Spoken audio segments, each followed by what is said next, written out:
Hi, and welcome to another Laugh of the Day episode. This is number 297 for October 23rd, 2016. I'm Dave Berman, host of Daily Laughers, bringing you inspiration every single day to create your very own daily laughter practice. We laugh on purpose, just letting the laugh come from within us. It's something we were born with the ability to do as babies, even before we had the cognitive ability to understand humor. We were laughing, and now as adults, society conditions us not to do it, but there's so many health and social and spiritual benefits that people all around the world are wising up to this.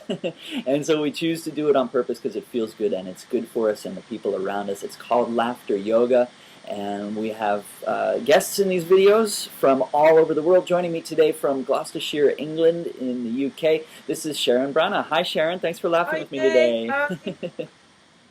So you do some work that I'm very interested in, laughing with people in prisons, as well as work for the government and work in private psychotherapy. So that's a wonderfully diverse range of people that you get to bring laughter to. So I want to ask you a little bit about that after you show us some of the ways that you engage people with laughter. Yeah, okay. Some of my three top tips for the laughter that I share with people. Good. Okay, the first one is to breathe properly, but do it using a bit of laughter. All Okay, right. so you breathe in through your nose as you smile, and breathe out. Breathe in a full breath out. So breathing in and smiling through the nose.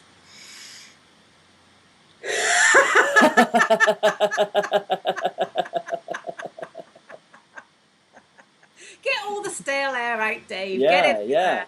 And yeah. breathe in Let's through do the it. nose.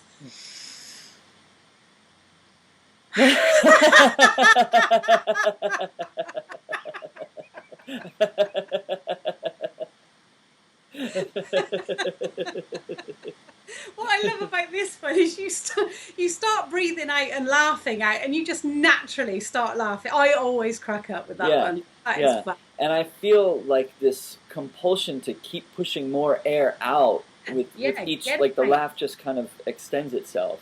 Yeah. So as you breathe in through the nose, you're smiling and bringing all that laughter in, Yeah. and when you breathe out, you're really getting rid of all the breath. And this is good. It's not just getting rid of stale air, it's making sure more oxygen is getting to the brain, which helps us be more creative and alert. So Yeah. yeah, good Because stuff. then the next deep breath you take in, you are taking in real air because you've got rid of all the stale air.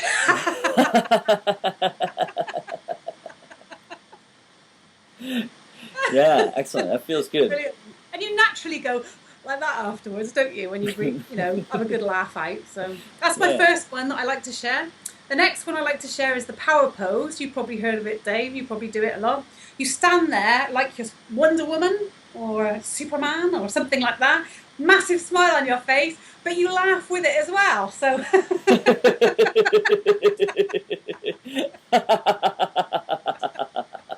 and really get those shoulders back like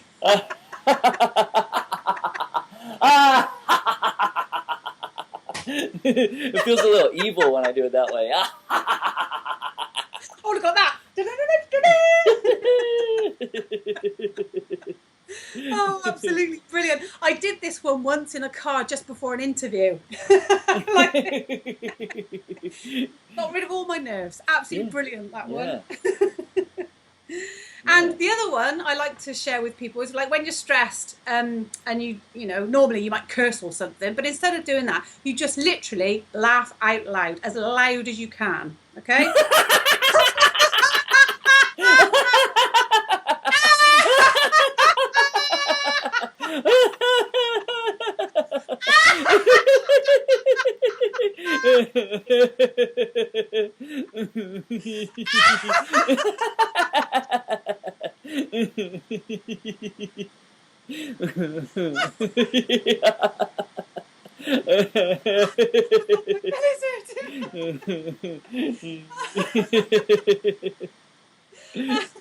It's so brilliant. Yeah. Oh, just love Well, it. laughter is a very natural way to reduce stress, of course, because cortisol levels go down, and also you stimulate the vagus nerve, which is activating the parasympathetic nervous system, which is for rest and digest, offsetting the sympathetic nervous system, which is fight or flight. So for people who are new to laughter yoga, these are some of the very basic principles of why laughter reduces stress. So thank you for sharing that with us.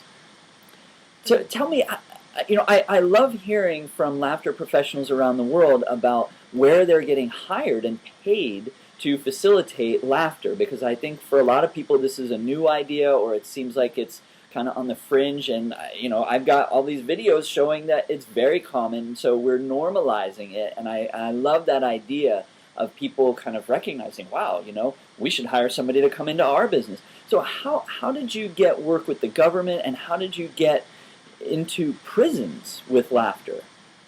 Well, I do quite a lot of different things. I teach for the NHS, so that's the government, side of it. NHS, as you know. I teach an expert patients program, so I teach that. I also work with a local holistic centre, and as part of an outreach project, we're going into prisons and we're teaching the people there different skills, so that when they can, when they come across their stress and stuff like that, they can deal with things in a different way.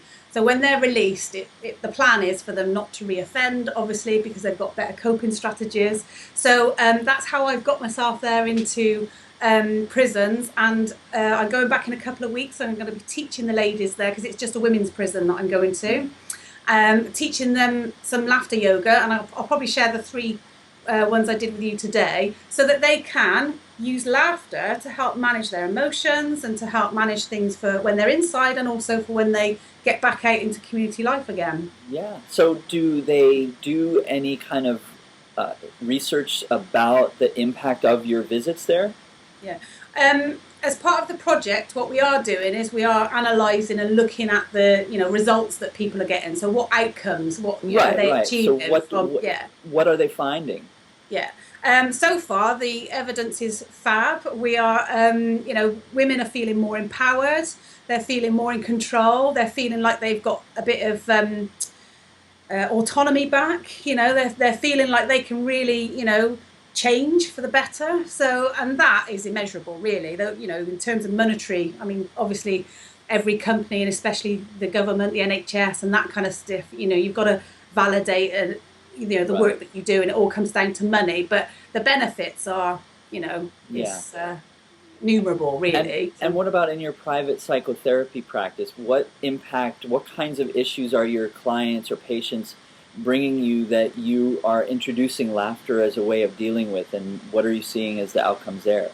Okay, I see lots of people with mental health difficulties, and the impact is amazing. I mean, I use different evaluation tools that evaluate how people are when they start therapy and how they are afterwards. And most people I see, I end up teaching them some laughter as a structured way to manage their situations and stuff. And most of them are leaving the therapy being in the normal range, whatever normal is, I don't know.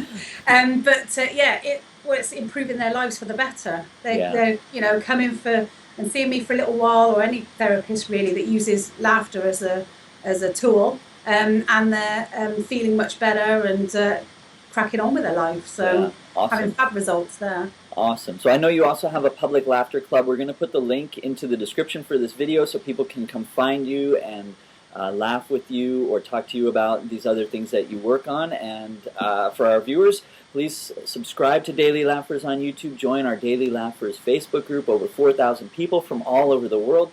And we'll keep making new laughter videos for you every day to show you different ways to laugh on purpose and support you in building your daily laughter practice. So Sharon, thank you so much for laughing with me again today. It was great to meet you. You're very welcome, Dave. Okay, bye-bye. See ya. Bye.